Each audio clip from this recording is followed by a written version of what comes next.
All right. Good afternoon, everyone. We're going to be starting the Urban Forestry Commission meeting in a minute. Thanks, everyone, for your patience.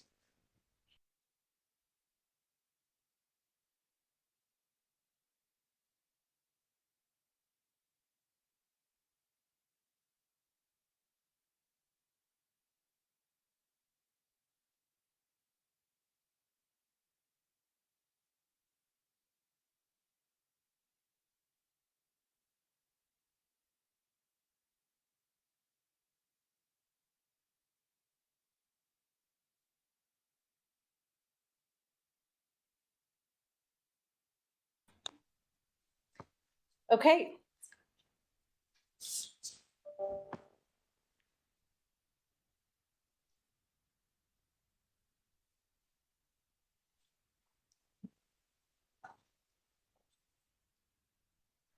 All right. Good afternoon, everyone. I'd like to call to order the first quarterly meeting in 2024 of the Urban Forestry Commission. And with that, I'll turn it over to Secretary O'Keefe to do the roll call. Thank you. And this afternoon, we have Xavier Bay. Present. Jose Hernandez. Present. Bernie Jackson did submit an emailed absence ahead of the meeting. Mikhail John Baptiste, sorry. Yeah. Present. Okay, thank you. Jennifer Kipp. Present. Acting chairperson for the Urban Forestry Commission today is Jennifer Kipp. Danielle Lehman. Present. Samira Malone also submitted an email of her absence this afternoon. Sarah O'Keefe, that's me, present. Gray Oleski is not present. Tom Schreiber. Present. Jenny Spencer. Present. Divya Sridhar is not present. Rick Switalski. Here. Roger Tokars is not present. And our youth representative is, as of yet, vacant. Chairperson, we do have a quorum. Thank you, Secretary O'Keefe. I am trying to advance the slide with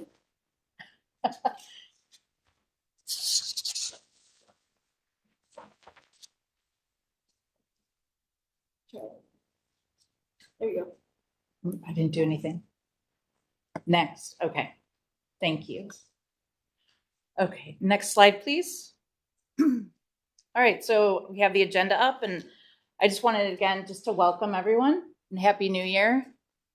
How long can you say Happy New Year after it's actually happened? I'm going to say Happy New Year because it's the first time I'm seeing a lot of you in the new year. So it's great to be with you all again. Really excited for to continue the work in 2024. And we have a lot of accomplishments last year, and we're just going to just keep it moving. This is a great group with really good energy, and I really appreciate everyone's participation and commitment to the commission. As her email stated, Chair Malone was not able to join us today. She is recovering. She said she's definitely tuning in at home. So hi, Chair Malone. She's with us in spirit for sure. So I would like to ask for the public comments to be brought up. Next slide, please.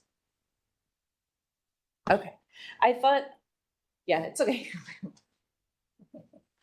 I thought that we would start the meeting also with just a refresher of what the duties of our Urban Forestry Commission are. What are all the duties as outlined in the codified ordinance? And there's a lot of text on this slide, so I won't go reading through all of it, but just some high points. We're going to assist with the adoption of a management plan and updating our inventory. We're recommending policy, plans, programs, legislation. We are going to review and comment on a program or work by any city department, serve as technical and advisory bodies, work with departments to implement those recommendations, specifically to reduce tree loss, monitor the implementation of those plans and policies, and provide comment to the mayor and council. assist the Director of Public Works in preparing educational programs, solicit grants, I would say, and/or contributions to the Tree Preservation Fund, review and report on the balance of that fund and make recommendations, assist the Director of Public Works in preparing the annual report to council and the mayor and the public, and other duties as requested. Next slide, please. All right, I'm going to turn it over to Secretary O'Keefe for the minutes, approval of the minutes. Yes, so thank you, Chairperson Kip. We have an adjustment to the minutes. They were emailed out a week ago. They have not been posted online because they have not been approved yet. However, the audio and video of our commission meetings are always posted within a few days after the meeting has occurred. So if the public is interested in hearing the content, they can always go to that audio and video recording. It's actually a video recording with audio. So I have emailed that out. And were there any adjustments to the minutes? Okay. Thank you. I wanted to offer 3 edits to the previous meeting minutes for clarity. So not the content, but just clarity. On page 3 of the minutes under Budget Committee, under number 2, item 3, replace the word owned with on city-owned land bank property. So again, on page 3 under Budget Committee, number 2, item 3, replace the word owned with on city-owned land bank property. This is still on page 3 of the Budget Committee. On number 2A, general fund, on not funds. Rephrase as with departments are planning now for budgeting. No urban forestry budget snapshot is presented to council currently as part of the annual budget process, since UF does not budget on its own.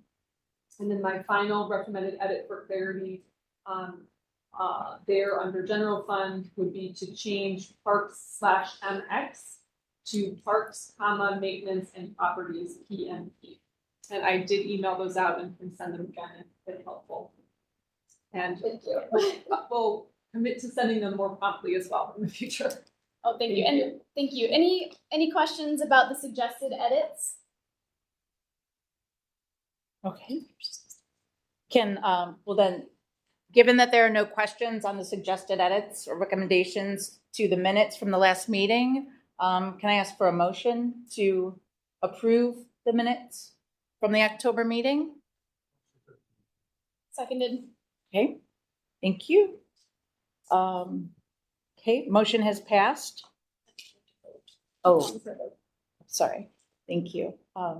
Okay, so put it up to a vote of the commission members. All in favor of approving the minutes, say aye.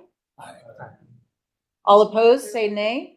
Yes. Approving them as edited or as Yes. amended? Thank you, council member. Yes. Approving them as amended. Yes. All right. Sounded like the yeas have it. So the minutes have passed. Yes. All right. I want to recognize 2 arriving commissioners. We have Divya Sridhar, welcome, and Roger Tokars, welcome.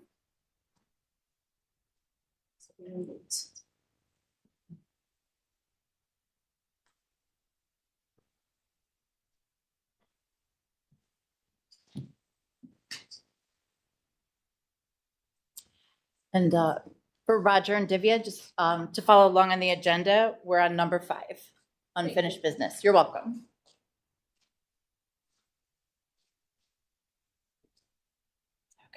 Okay. All right, so moving on to unfinished business. There is no unfinished business. Does that require? Okay, thank you. All right, moving on to new business. So we have the slide up for the first item.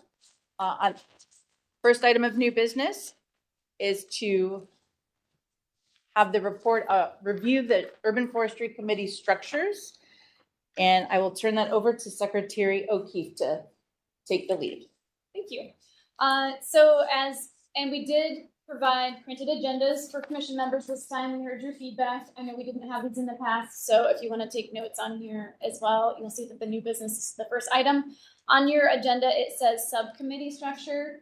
For some reason, we kept calling them subcommittees. Really, they're just committees of the commission, so you'll see that change in the slide here. It just says committee structure. So moving forward, we're just going to say committee instead of subcommittee. We didn't think that that was we needed to vote as a commission on that. We just made the executive committee decision on that one. So this is actually the review of the committee structure. So there are 4 committees currently of the Urban Forestry Commission. One is the executive committee, which is comprised of the chair, the vice chair, and the secretary.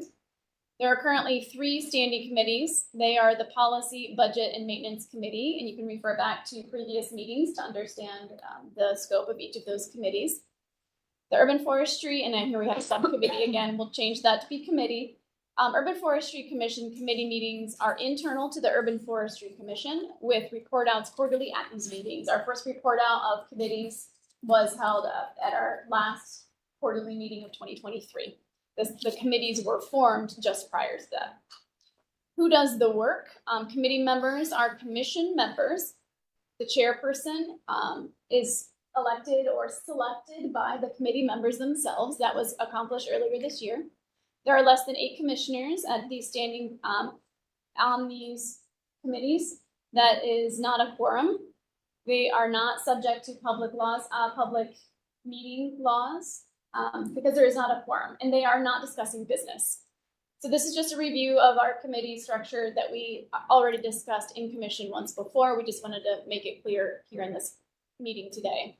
We also, especially for the new year, there will be work to create a committee charter with goals for the committee itself. That has been accomplished to some degree, and that was an update in our last quarterly meeting, if you recall.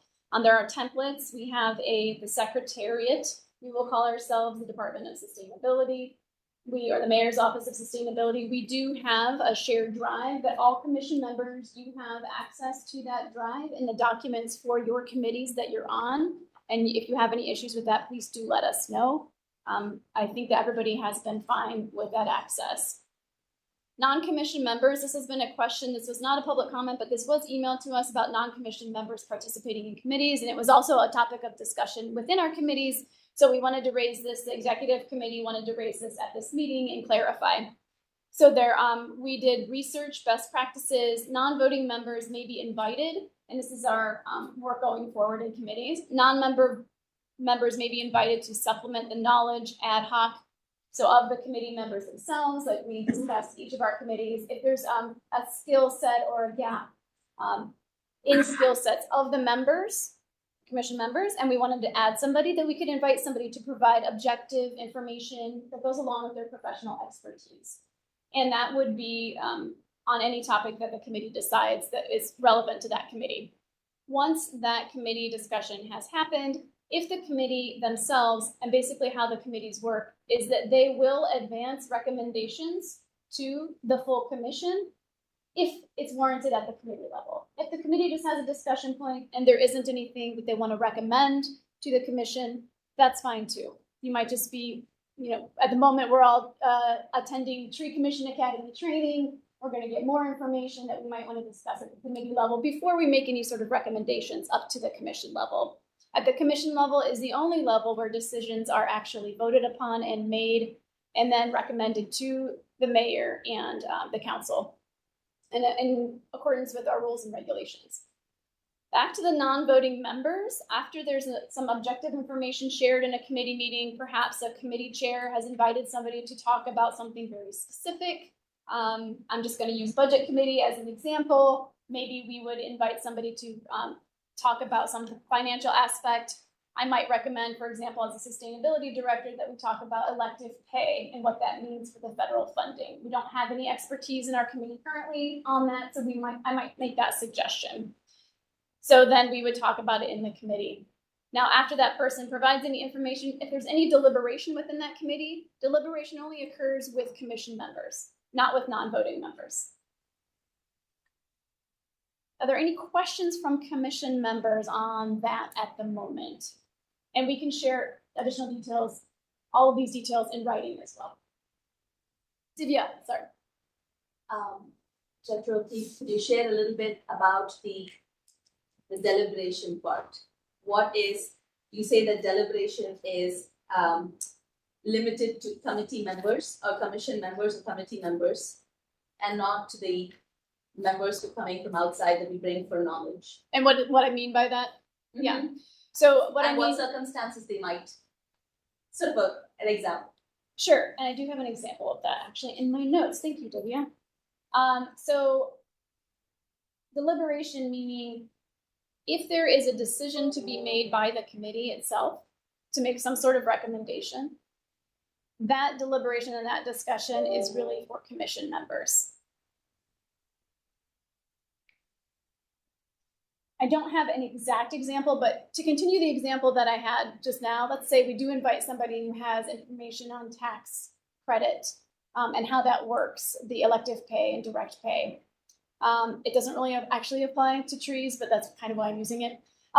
So if we had that kind of expertise and we invited somebody to educate the committee members on that, so commission members of the committee, and then we wanted to talk about whether or not to use that instrument, whether or not to use that instrument would be considered deliberation, and that expert we invited in, who's not a commission member, would then need to not be a part of that discussion.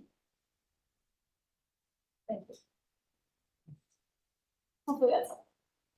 It's a good question. I had a separate question. I don't know if anyone else can do it.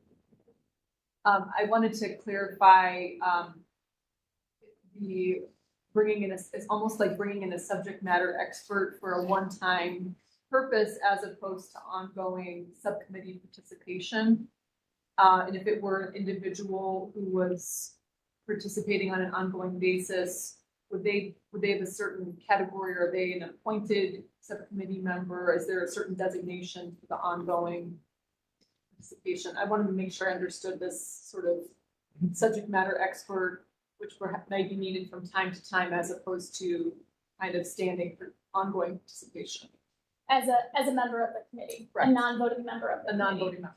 So we did discuss this in the in the executive committee, and we did some research specifically on this and best practices. Like, so we go back to our ordinance. There are 15 members who can be appointed as a part of the ordinance. So anybody else, I would not use the word appointed to the committee, but invited to participate in the committee. That is really a committee level decision, and the best practices, if we go to Robert's Rules of Order, for example, are for smaller committees. You might have an ad hoc member and participate. I would say the same, what we determined was that the same limitations and opportunities would apply. Have somebody come to every single committee meeting to fill that gap on an ongoing basis, for example. However, during deliberation, that person would not be a part of deliberation. And that's really the committee level vote, a committee level decision, I'll put it that way. And that's what we discussed. Do you have anything to add, Vice Chair? Yeah, thank you. I think also, like in our notes from our executive meeting, is that the committee can decide or determine the length of the invitation for that person to attend.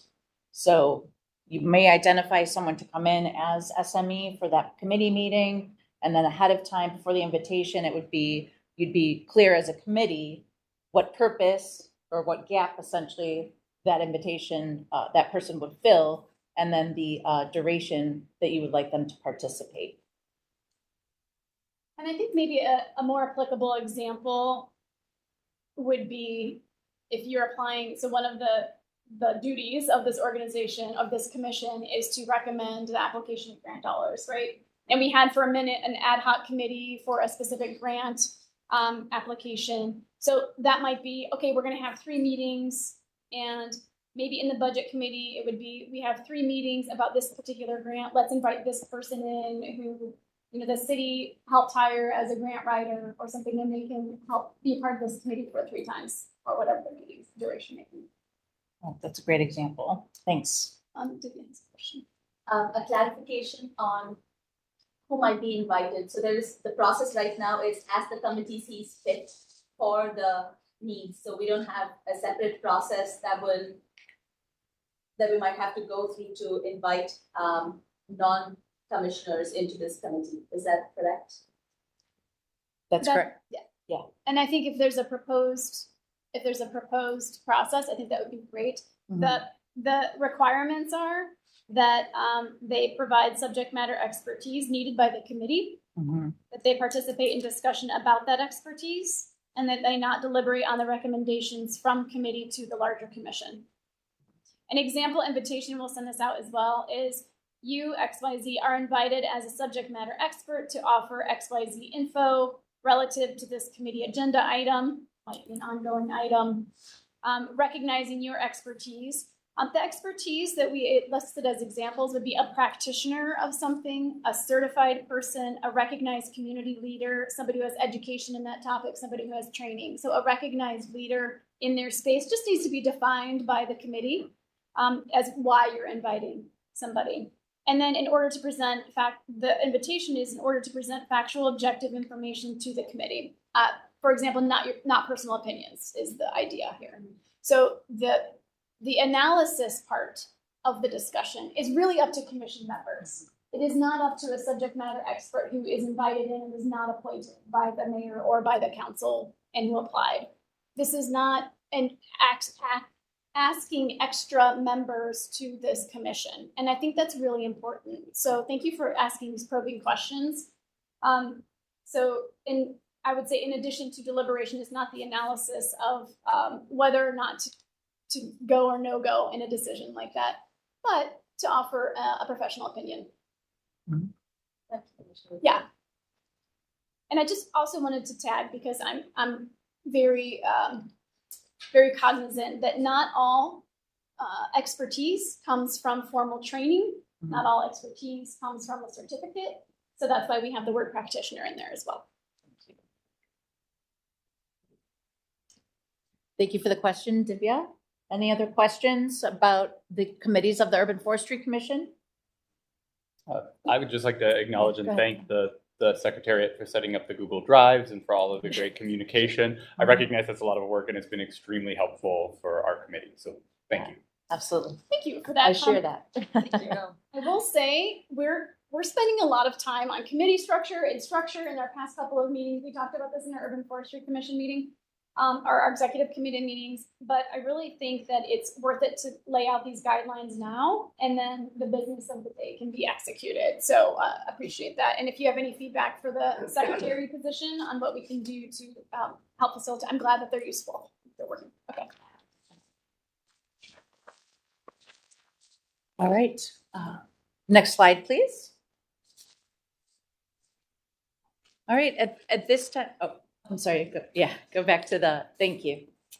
All right. At this time, I'd like to ask our various chairs of our committees to give their report out, starting with, to my right, Tom Schreiber.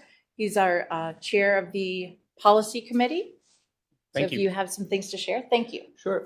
Yeah, we last met on November 27th, and the committee had a excellent meeting, if I say so myself. We mapped the tree protection ordinance and created a really cool flowchart so that we could see where the triggers for the current for enforcement of the current ordinance are.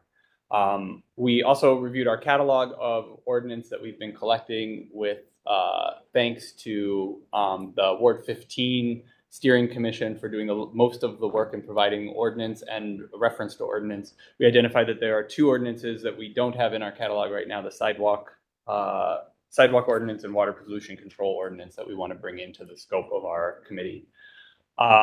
We found some points of inconsistency with the tree protection ordinance and other ordinance as they relate to development and building permits.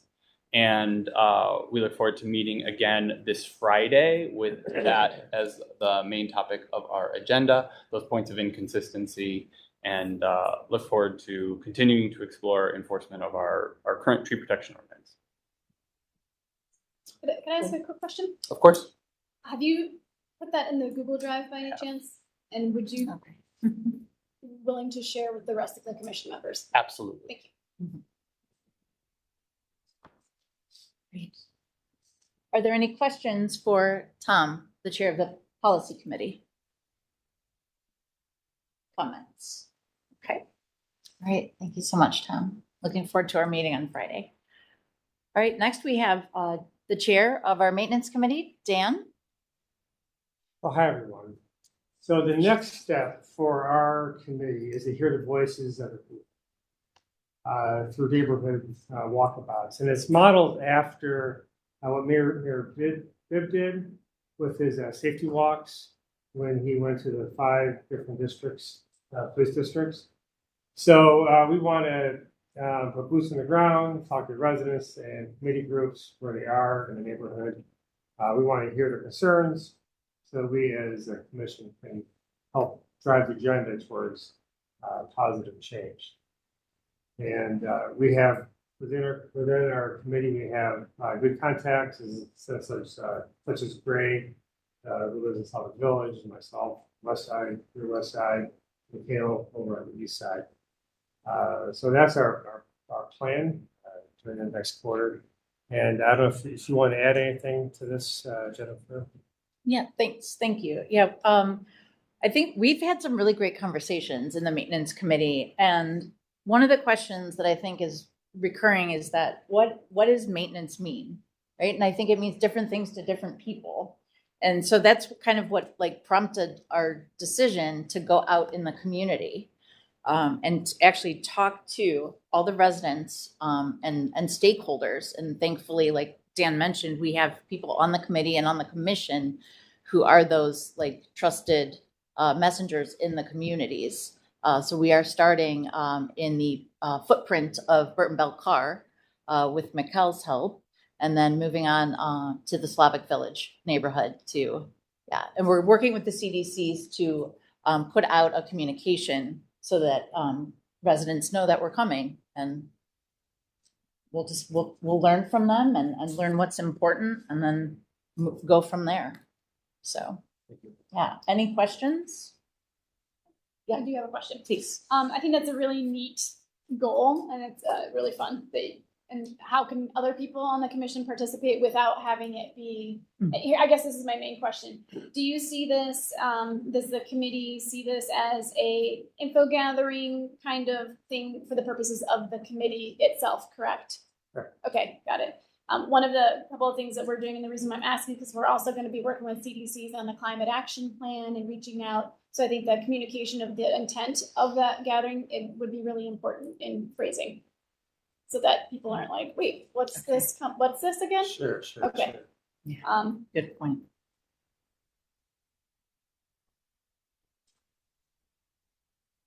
And if it makes sense at some point for it to be a commission effort, then that would be an interesting thing at some point as well.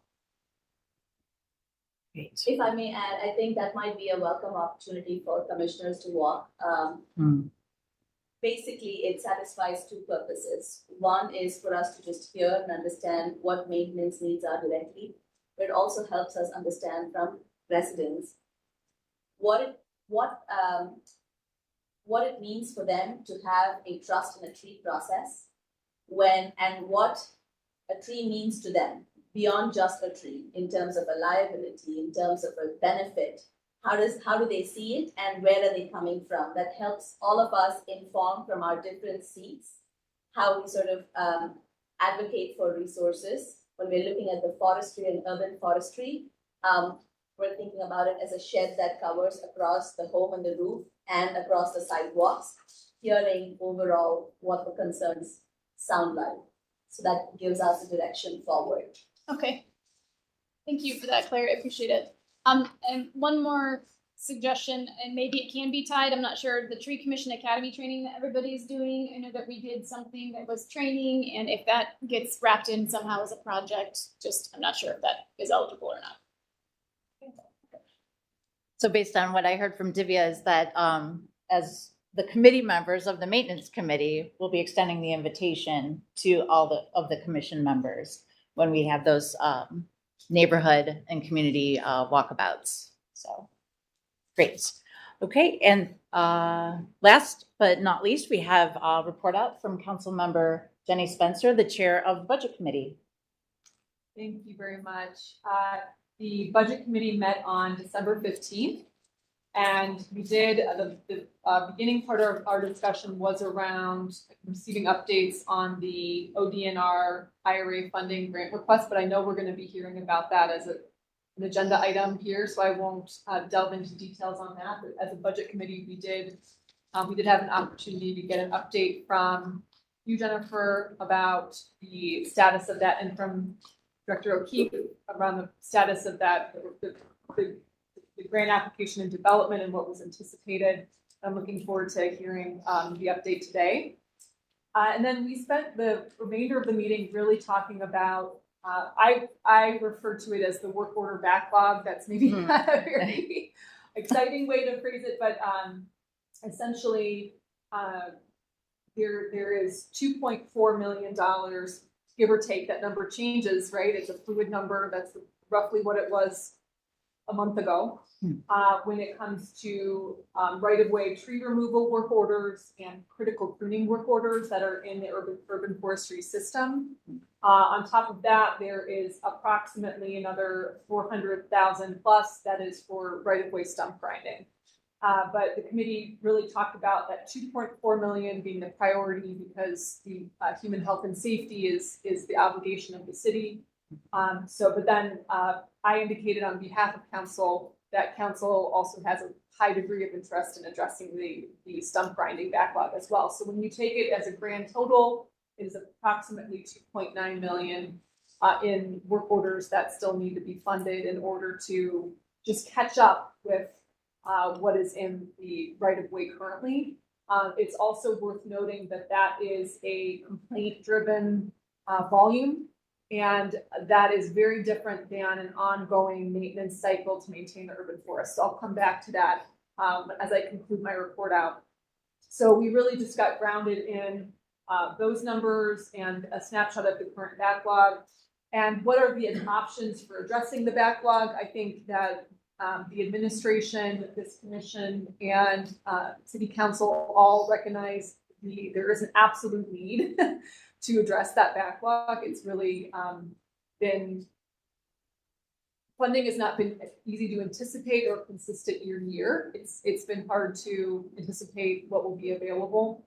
So we talked about going forward, what would be the options for addressing these needs, these work orders. One is clearly some of the grant funded opportunities that one of which we're gonna hear about shortly on our agenda. So either fully or partially addressing the backlog through grants. The second is the upcoming budget process. It's very important to note that the city's annual budgeting process that will take place in February is for the general fund. And typically general fund dollars are not used for this work order activity. However, the mayor's administration understands the scope of the challenge, and so there is a possibility that there could be a general fund proposal to address some of this. That remains to be seen what the mayor's administration ultimately proposes. There have been several meetings between council and the administration about that question. And then finally, council may choose to make an allocation. There is a one-time source of unallocated funds from 2023, and the council president is weighing some competing priorities, but this is very much on council leadership's radar. So there's a chance that we could address some of these necessary work orders through unallocated funds from 2023. But I don't have any good news to share today, just to share that this is still very much seen as a priority and understood broadly on council as being important to address. So that's kind of how we spent our December 15th meeting, talking about addressing the backlog. But ultimately, and I look forward to the next budget committee meeting, I think the purpose of the committee will be to work towards recommending a sustainable source, right? Ultimately recommending to this commission that would further recommend to the administration and to council what is the sustainable source or sources of funding to maintain our urban forest on a regular, recurring, and anticipated cycle. So it's not catch up or emergency based work only. So that's ultimately what we're working on.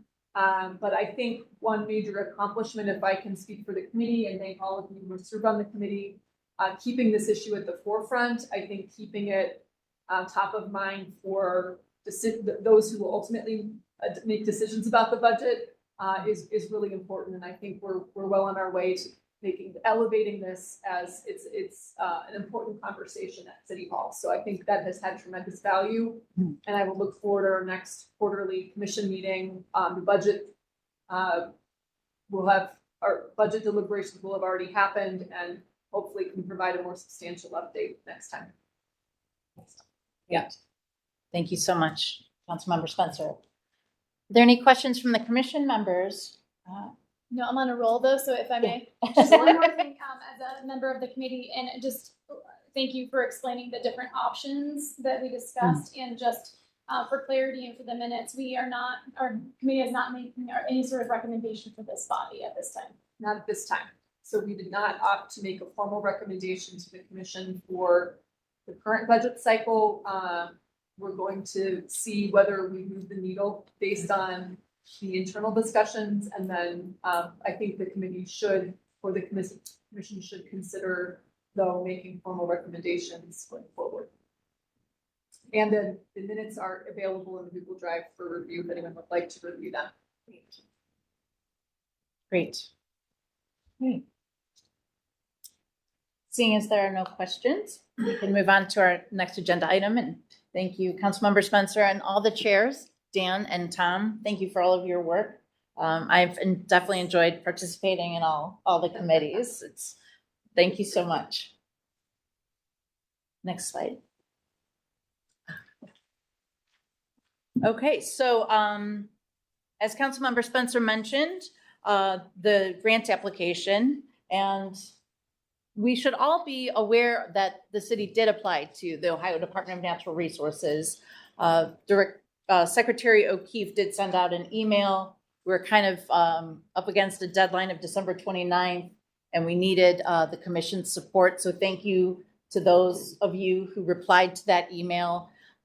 We did have a quorum, so we were able to put that forth with our application. This is the application was funds from the Inflation Reduction Act passed down through the state. So the focus of this application was on disadvantaged communities, specifically using the CGES tool, which is defined by the Council on Environmental Qualities, Climate, and Economic Justice Screening Tool. So that's here's a screenshot. Essentially, it's a great tool. There is the URL on the screen. If you haven't explored it, it's an interesting and informative tool. So the gray areas, this is the city of Cleveland. The gray areas are the disadvantaged communities. And that's all based on a whole series of metrics that thankfully Anna helped me kind of work through based on all kinds of factors that basically gets you to the disadvantaged, I guess, label, if you will. There is no match waiver if 100% of the program benefits the disadvantaged communities. And so I believe somewhere close to between 80 and 90%, I'm not sure, the city of Cleveland, 80 to 90% of the city. The census tracts. Thank you, of the census tracts are considered disadvantaged communities.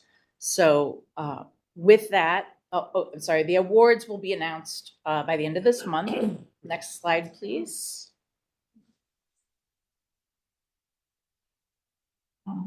So what we, there was some notes in there that I missed.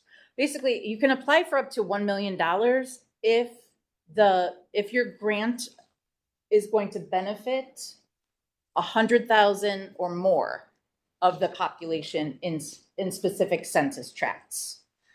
So we obviously applied, we applied for as much as we could, nearly. We applied for 975,000 because there were so many options in terms of disadvantaged census tracts that we could, help, that we could benefit. And we actually had to put those census tracts specifically in the application. So what we asked for very simply was staffing So there's probably a list of maybe 8 eligible activities or eligible, requests that they would consider funding. Staffing was one of them. And since we're asking for a lot of contractual assistance, we have existing requirements contracts for tree pruning, tree planting, tree stump removal, and site restoration. So we would take care of those work activities, if you will, in specific census tracts in disadvantaged communities. The pruning is going to be the lion's share of the 810,000, because as Councilmember Spencer said, there's those critical pruning trees that are in our backlog, and we consider critical pruning, limbs that have trees that have hazardous limbs, limbs that are hanging over the road, over the sidewalk, encroaching or actually touching an adjacent structure.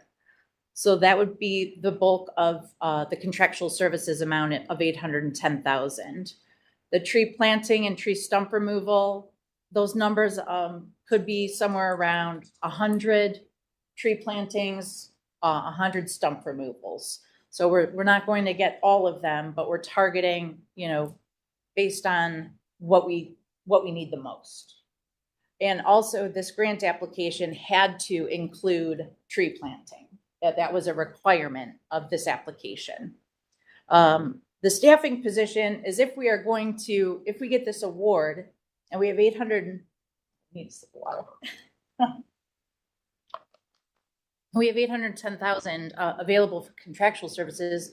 We need a full-time forester who's a program manager who's going to manage these work orders, do QA/QC, follow up, make sure that all of this is happening on schedule, and we're getting essentially what we pay for. Oh, sorry. Okay, and then also I definitely wanted to shout out to, there's so many people that helped to get this application in, from the Office of Sustainability, Director O'Keefe, Anna Zaremba, Takora Alexander, Urban Forestry, myself, Department of Public Works, Director Frank Williams, Ren Brumfield, Yana Maxwell, the Law Department, Nancy Lenzola, City Council, Jenny Spencer, the Chair of our Urban Forestry Commission, Samira Malone, and all of you. So thank you very much. It was a group effort, team effort. So I'm really eager to get the answer at the end of the month. Fingers crossed.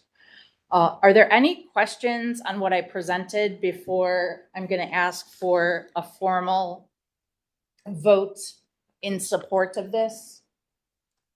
Any questions? And yeah, go ahead. My question is related to the total request, which is just short of $1 million. Can you just clarify whether there was a cap to the grant request? Was there a certain maximum award amount that could be requested? And was this amount considered, is this just a little bit more about the selected amount for the final proposal? Yeah, sure. No, great question. So that basically we started looking at what are the existing work orders that are in our backlog? Where are they? And align those with the census tracts. How many, what type of work orders are there?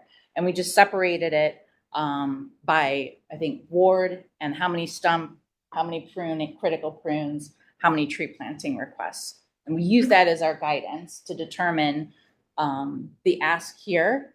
And then also just took our average cost of our existing contracts and then just multiplied it. So we came up with the 975. I want to make sure I'm asking my question a little more clearly, which is, was there a maximum allowable request? Meaning, did the grant itself say you can apply for up to X amount of dollars? Did we exceed or not exceed that amount for a certain reason? Why or why not? Thank you. Yeah, it was up to $1 million. It was up to $1 million. Yeah, okay. that was the max. Okay. Yeah. And in the administration of the federal grant, even though this we're applying to the state, the ODNR, the tracking for federal grant dollars still applies here. So you have to specifically justify all of the different calculations and make sure that you're tracking against those calculations, so that every calculation that went into that number has been justified, and that will be reported against.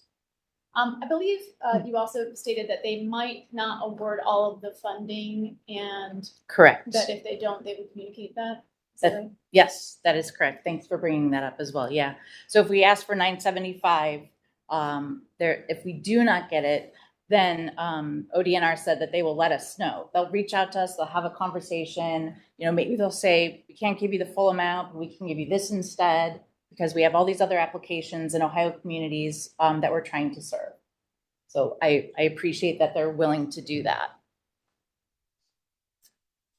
And I just wanted to add that also my thanks to the staff from the Sustainability Department. Thank you very much to the office for supporting this and working with Jennifer on this important application. And also for the work and the coordination with the other 3 applications that we emailed the commission about. We don't have a slide for you, so I can read out a summary if that's okay about those when we get to that point. But this, another kind of answer to your question, Councilwoman, is that there were a number of organizations with which Jennifer coordinated in order to have conversations and with the state as well to see that these applications, if there was more than one from the Cleveland area, and there are 4 total that we supported as an executive committee, that they complemented one another, supplemented one another, and they were not in conflict. And that was done very intentionally to attract more dollars to the Cleveland area. We were not a recipient, if you all recall, of the federally distributed IRA dollars. So this was an intentional strategy and it worked really well. So thank you for your leadership on that. And when we get to the point, I can read out exactly what those other grants were about when we get to that point. Great, thank you. Before we move on, are there any questions on the application itself or what I've presented on the slides? I wanted to clarify, are the other requests going to be shared today? Yeah, sure. Okay, great. That's yeah. okay, Right great. before, yeah. Just wanted to make sure if there were any other questions that we address those. And then, yeah, thanks. All right, so I'm gonna turn it over to Secretary O'Keefe, and what she's gonna do is just kind of explain what those other 3 applications were. I remember we're the first one, not the first, but we are one of 4. And it's, again, to reiterate what she emailed prior to. Thank you, Chairperson. So what we're doing here is I'm going to, since we don't have for the benefit of the public and for a reminder of all the commission members, this was an application that was submitted or due on December 29th. The NOFO was dropped after our last commission meeting. So there was not an opportunity as a commission to address a letter of support, which is one of the requirements for this grant application, is to have a letter of support from commission members. The strategy that and as I already explained, we had a lot of coordination to do with fellow stakeholders in the urban forestry of Cleveland, not just the urban forestry office that works on public trees. There was a lot of coordination that happened. So the timing worked out such that we needed to have a letter of support. We issued a letter of support from the executive committee. This was shared via email to all commission members. And the request via email was, please let us know if you support this move. There are 4 applications. One we went over in detail. I will summarize now the other 3 briefly. We did receive already email confirmation from at least 8 members. So we felt comfortable moving forward as the executive committee to submit a letter as the executive committee saying that we were providing and that we would formalize this support through a vote here at this meeting today. It does not have to be the same 8 people. So we're just going to call for a vote because there are more than 8 of us here today. So I will go ahead and talk about the 3. You've already heard about this. It's $975,000. I think we had $1 million in our email, so that is a slight correction. And then I'll go through the other 3 now. The other, starting with the Cleveland Metro Parks, I'm doing rough estimates on amounts. I don't have the exact amount. So $120,000. Cleveland Metro Parks requests $120,000 through the Urban Forestry Grants Program to plant via contractor 200 1 to 2 inch caliber native trees, including but not limited to swamp white oak, tulip tree, hackberry, serviceberry, through the Gordon Park South, throughout Gordon Park South. That is a property I believe that they now have under their control. Western Reserve Land Conservancy in the amount of roughly $300,000. planting approximately 400 trees, smaller caliber, providing maintenance and young tree training for an additional 1,500 trees that have been previously planted by Western Reserve Land Conservancy and our partners, in parentheses, including the City of Cleveland's partnership with the Greater Cleveland Sports Commission. That's Western Reserve Land Conservancy. Holden Arboretum and Gardens. I might have that backwards. Holden Forest. Thank you for the correction. Okay, I knew I had that wrong. Holden Forests and Gardens. Thank you. In the amount of roughly $350,000, the Tree Corps Crew, CREW, in Cleveland Neighborhoods Project will provide arboriculture training and education opportunities targeted at economically disadvantaged individuals to increase the number of trained arboriculturists and the diversity of voices advocating for trees in Cleveland into the future. During training, Tree Corps members will complete activities necessary to protect and improve Cleveland's tree canopy, also identified as important to ODNR's Urban Forestry Grant Program, including planning for long-term tree canopy maintenance, risk management, watering, mulching, young tree training, site prep, and planting. Essentially, this is a workforce development training program, if I may summarize. Those are the 3 applications, in addition to the City of Cleveland, that for which the executive committee issued a letter of support, and a number of you, thank you for the holiday email responses, all of you, I appreciate that, said agreed to as well. And then I would like to make a motion, if there aren't any questions, I don't have any other information than what I read out to you about those grant applications, but we can share them, I believe, once they're shared with us, if there are any further questions on those. I believe we have some representatives, however, from Western Reserve Land Conservancy who could answer questions about their application if you feel comfortable doing that. Tom? Yes, I could answer questions generally about our application. But I would also request if we vote on letters of support, if we can vote on each of the grant applications independently so that I could recuse myself for conflict For of your own. interest. Oh, that makes reasons sense. Okay. So why don't we do this? Why don't we vote as a group, and then after we vote, we can just recuse you from that one so we don't have to vote 4 times. Cool. Okay. Any other questions? Okay. I would like to make a motion to vote for the full commission to support these 4 applications to the Ohio Department of Natural Resources, specifically in a form of a letter of support. We would then follow up. The commission secretary would follow up with a note to the Ohio Department of Natural Resources with the public record of the minutes. Actually, it'll have to be the video recording of this meeting stating that that vote took place, and we would share that with the Ohio Department of Natural Resources. So the motion on the table, if you want to, I'll summarize for you because I just have lots of words. Yeah, please do. The vote is to support these 4 applications and to give the Ohio Department of Natural Resources a statement saying that that support has been voted upon and all of the members that voted. Okay. That's my motion. Okay. Is there a second to that motion? Yes, I'd like to second that, please. Okay. So the motion is, all those in favor, sorry, we move on. All those in favor, I need to start what the motion is. Thank you. All right. So all those in favor of voting in support of 4 applications to ODNR and to give ODNR a statement of our support.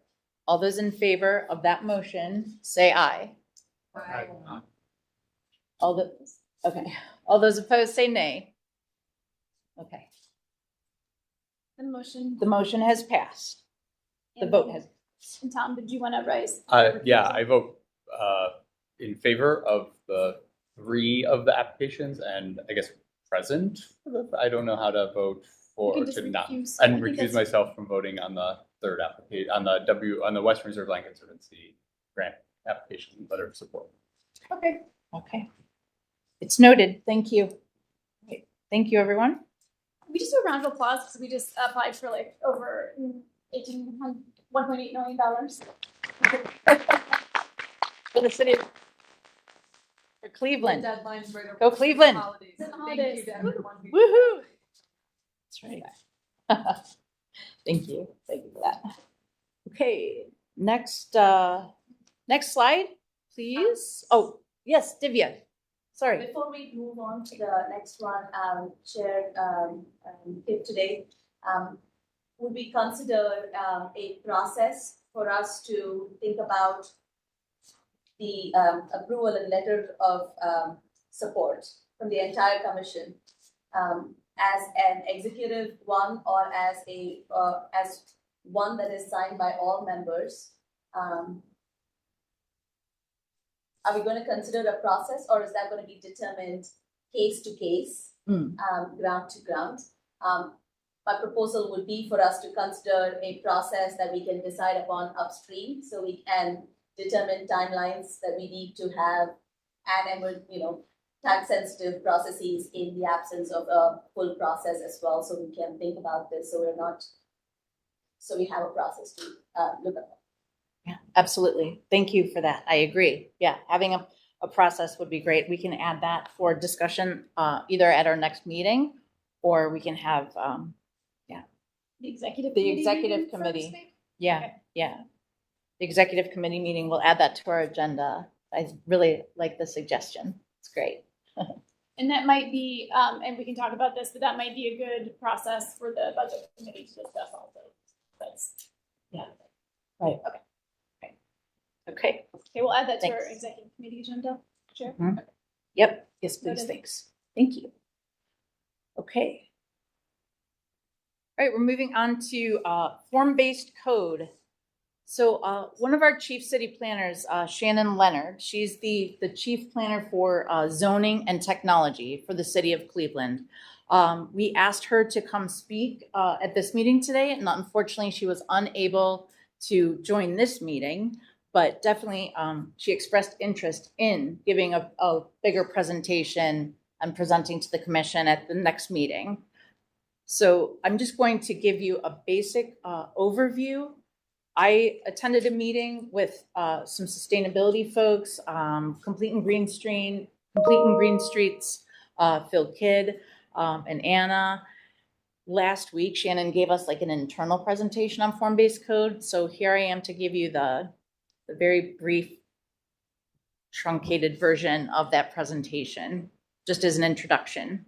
So form-based code it's just an entirely new zoning code embodying health, sustainability, and equity. So this picture, this graph on the screen, I really like because it just shows you bird's eye view. The current zoning code on the left is everything is separated, parcels are separated by the use, right? The commercial district, the retail district, or the residential or industrial. But the form-based code is very integrated, and there's mixed use of zoning. So it encourages walkability, whereas the current zoning code, you have to do a lot more driving to get places.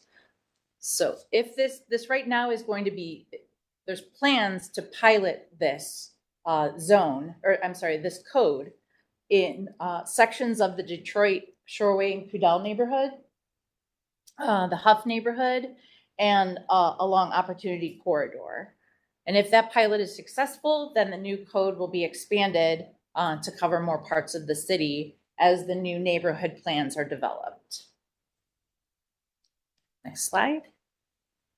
And why this matters to us as a commission.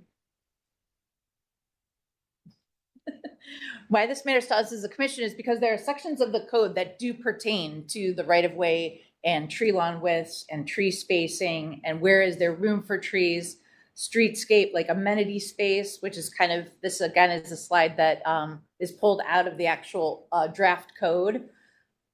So the planning commission is asking if we want to weigh in on the form-based code, these particular sections of it with respect to streetscape, screening was another one, zoning, so widths for pedestrians and furniture zones.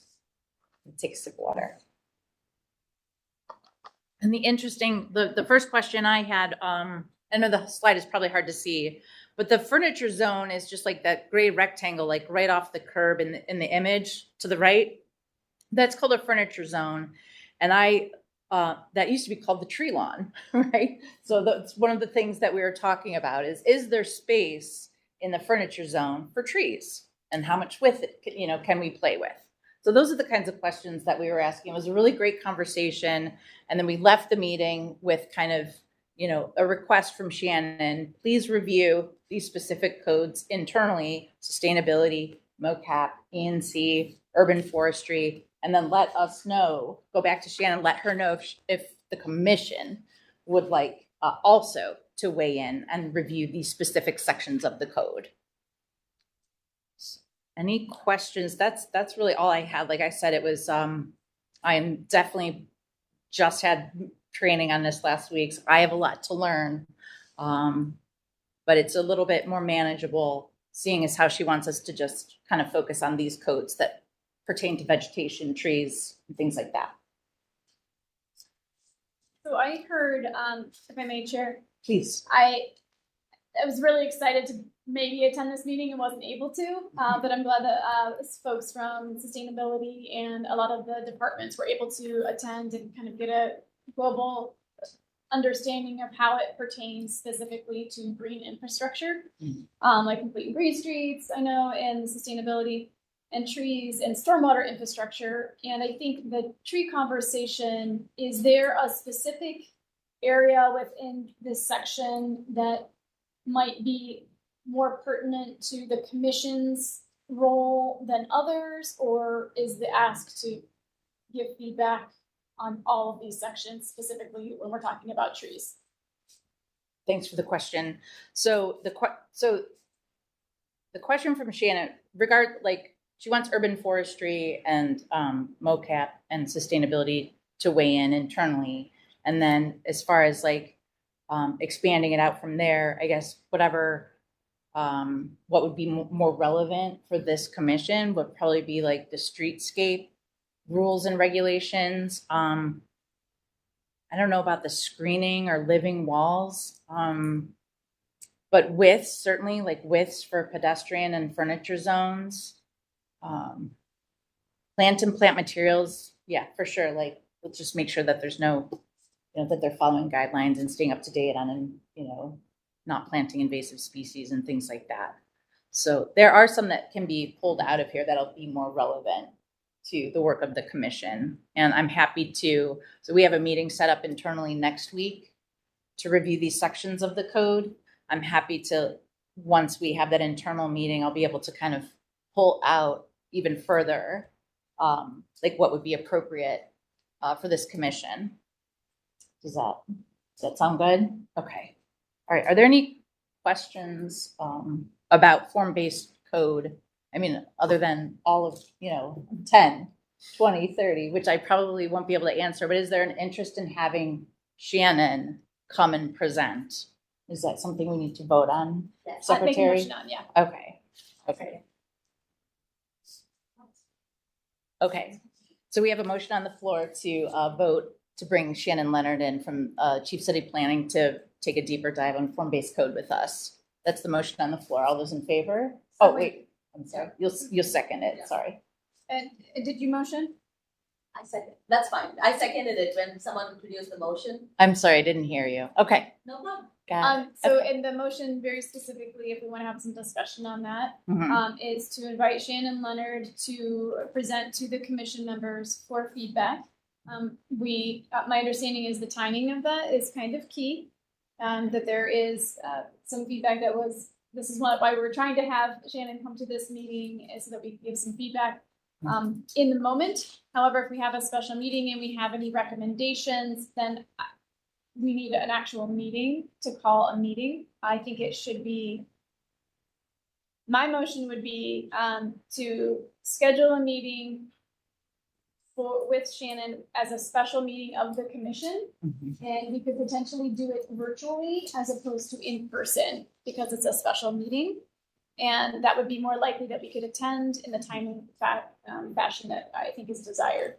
So that would be my motion to a special meeting to invite Shannon to attend. Is there a, Okay. and any commission member that can attend can attend. I agree with that. I wanted to ask, did Shannon give an indication of their desired timing? Because, Yes. End of January. Yes. end of January, so Mhm. this, I agree with the motion, the update, the revised motion. And that meeting then would take place during the month of January. Yes, Correct. that's correct, yeah. Yes. And then discussion, you're supposed to ask about discussion. Discuss. Oh, Rick, you have a question? Oh, Rick and then Jose. Sorry to hear what you're, but Oh, are they meeting, Shannon meeting with North or and other? The Complete and Green Streets coordinator, Phil Kidd, was at the meeting on form-based code. When was that? That was last week. Last week. Friday. Friday, oh, Xavier, you can. Xavier was there too, yeah. Okay. Jose, you have a question? Yeah, I mean, so this proposed new code is kind of new to some of us. Yes. Haven't heard about this. Mhm. Is there any opportunity to get like the proposed code for us to review? So I have a link that I can send you. Okay, that'd be great. Yes. Excuse me, Madam Chair, I could also answer that, yeah, all of the updated information is now on our website on planning, under our projects tab, follow up committee, with the link. It's all accessible. Okay, thank you. Xavier? Okay. Divya, did you have a question? So clarification to these clarifications, I want to ensure that given this is a new code, new language that we are going to learn, and if they'd like feedback towards the end of the month, in addition to having the link that we individually get a chance to pour over, I think the meeting with Shannon would be helpful for us to first understand what we're looking through on the link and not use as that meeting itself to make, votes or make recommendations and suggestions. Use another week following or so to mull over that so we can think through. So I think not to delay processes any longer, but I think if we are going to pass recommendations on any of these new codes, it would be helpful for us to have a good understanding before we say yes, no, or pass dangerous remarks around this. Yeah, and I think that feedback was requested, but not Revisions, changes. I think it's a little bit different from, because my understanding, if you can correct me, Xavier, please do, that the form-based code is going to be proposed to council in a certain way, right? And that they will move on from there through the council process. So there's feedback desired. If we want to give feedback, there is a certain timeline. I think we can discuss that, but I don't know about the exact timeline. I don't know if you have the dates, Xavier, that we can clarify a little bit, because I think what is being proposed is I would not want our commission to delay that timeline. Madam Chair, I don't have a specific timeline. I do know that this project has been going on for probably the past 5 years or so. So there is urgency to move it forward this year. I do know that there's hopes to get with front council, definitely January, February. I think the hope of feedback from this commission was to get insight towards the recommendations pertaining to things like furniture zone, landscaping screening, things that really do directly impact the right of way at our jurisdiction. I guess there are other recordings that the commission could take advantage of before the meeting with Shannon to review some of the information to actually have a successful meeting with Shannon. That's all I can do about it. So can I reword what we're doing, what we're talking about now? Clarification. Okay. Yeah, I was gonna Okay. try to summarize what Xavier was adding as well. So Okay, please, Xavier, I just want to be clear. You're suggesting that this commission take a look at maybe these specific codes ahead of the meeting with Shannon, as opposed to meeting with Shannon and then possibly risking, delays to the timeline that planning has. Is that right? Okay, thank you. And the specific sections are plants and plant materials, landscaping and screening, width, furniture. All on here on this. But every Oh. single one of these pertains to trees is my That was your question? Amenity space. These are the ones that specifically Shannon called out for urban forestry, complete and green streets, and sustainability to look at. Okay, So, so the motion on the floor to vote, any other discussion? Sorry, Yeah. that's your job. we're a team here. We're a team here. Any other questions or concerns or points of clarification regarding the form-based code and moving forward with review of the commission? Okay. Yeah. Okay. So what I hear the motion on the floor is I make a motion, or I move that the materials cited in this presentation, the specific sections of the code, be sent to each commission member to review for the meeting with Shannon, which has to take place before the end of January. So the motion, Motion is to pre-read and to review the materials, read and review for comment, right? For feedback, comment ahead of the meeting with Shannon, so that commission members are prepared for that meeting. I think, just a slight adjustment, so Please. proposing to the motion. So materials cited in this presentation would be pre-read by commission members. Motion includes also to schedule a meeting with Shannon Leonard before the end of January. And then the commitment to commission members would be to read those materials ahead of the meeting and to come to the meeting prepared with questions. Exactly. Thank you. I second that That's motion. the motion. Okay. Okay, thanks, On the Doug. floor. All right. So that was the motion on the floor. Tom, second the motion. Okay. And then I put it to a vote. All those in favor of this motion, say yay. Yay. Yay. Okay. Any nays? Okay, thank you. I'm just going to record that vote. Noting that Rick Switowski has not. Correct. Okay. All right. Can we move around? Okay. All right. So now we're at public comment. Did you put the? Are there Yes, any? sorry, it's Oh right here. no, that's okay. This is the in-person public comment, and then we Okay. have 3 online public comments as well. Okay. All right. The chair recognizes Michael Armstrong, who would like to comment about form-based code. Mr. Armstrong, you have 3 minutes. Thank you, Jennifer. I'm in one of the neighborhoods that may or may not be one of the pilot areas for form-based code. So we've had the opportunity to review this on and off for 5 years. I do think it's a positive development that you are acting in compliance now with your Article 6 duties in terms of providing recommendations on policies and plans, legislation, etc., such as form-based code. So please be advised that that's a 203-page document that you're going to look at. There's roughly 36 mentions trees, but there's even places where it doesn't mention trees that it may have an impact on our tree canopy.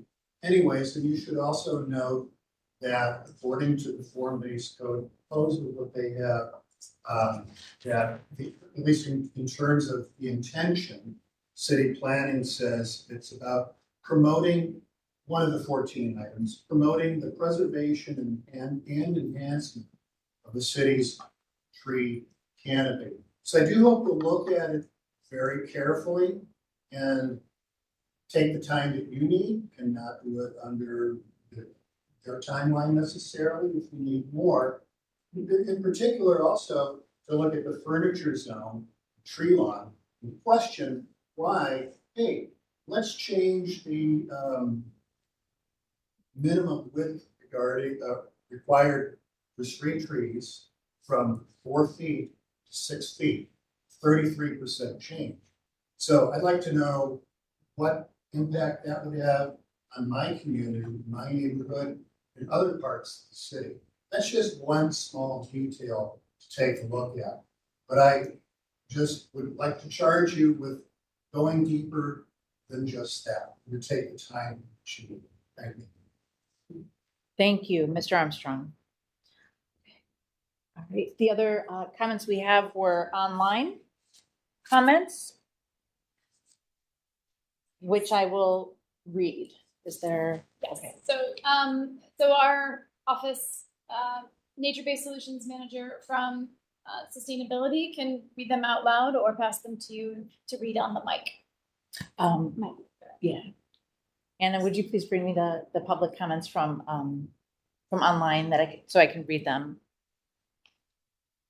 And to clarify on the process here, we have a public comment form on the sustainablecleveland.org website that hosts the Urban Forestry Commission information. And these are public comments that have been submitted since October 4th, which was our last commission meeting. Great. Thank you, Secretary. Okay. This comment we have from Kayla Jarvie, a Ward 3 resident.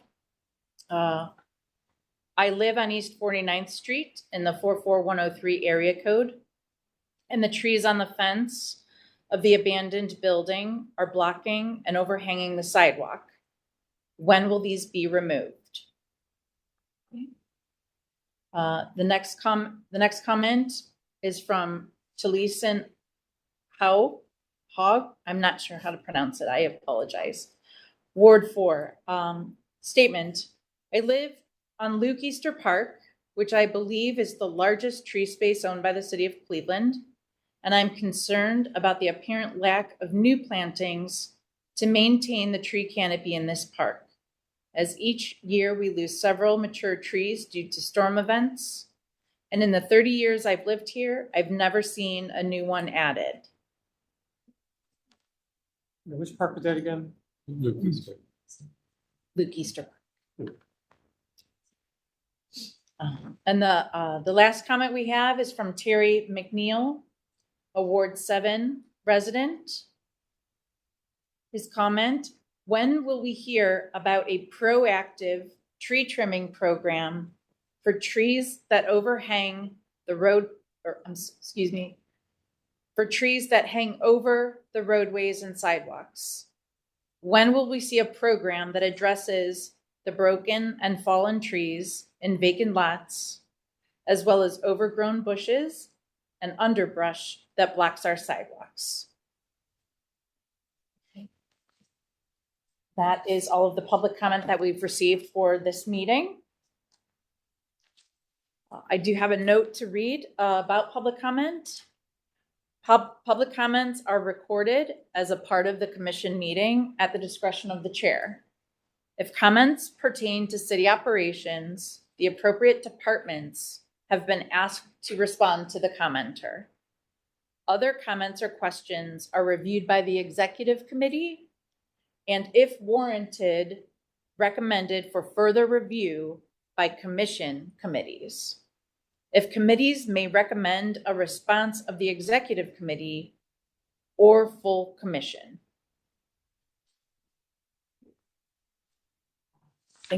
All right, that's it.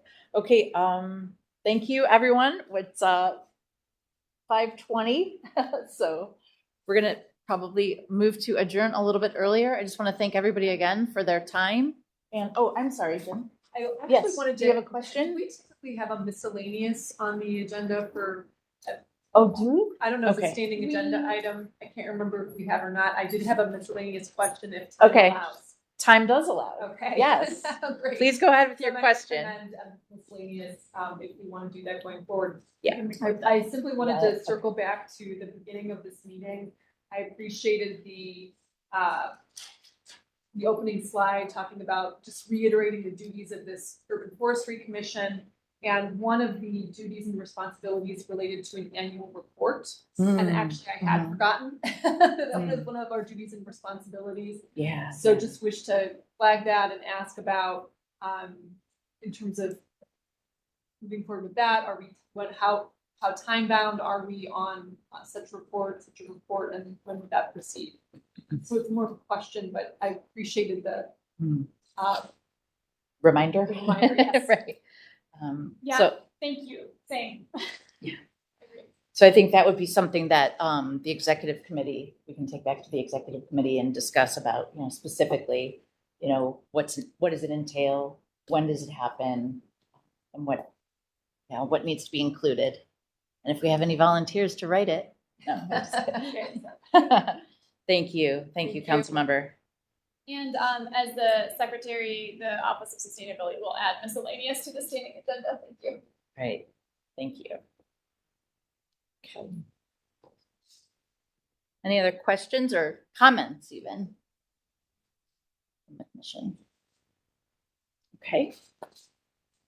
I move that, I'm sorry, I call for I call for a motion to adjourn the meeting. Move to adjourn. Second. Okay. The meeting is adjourned. Thank you, everyone.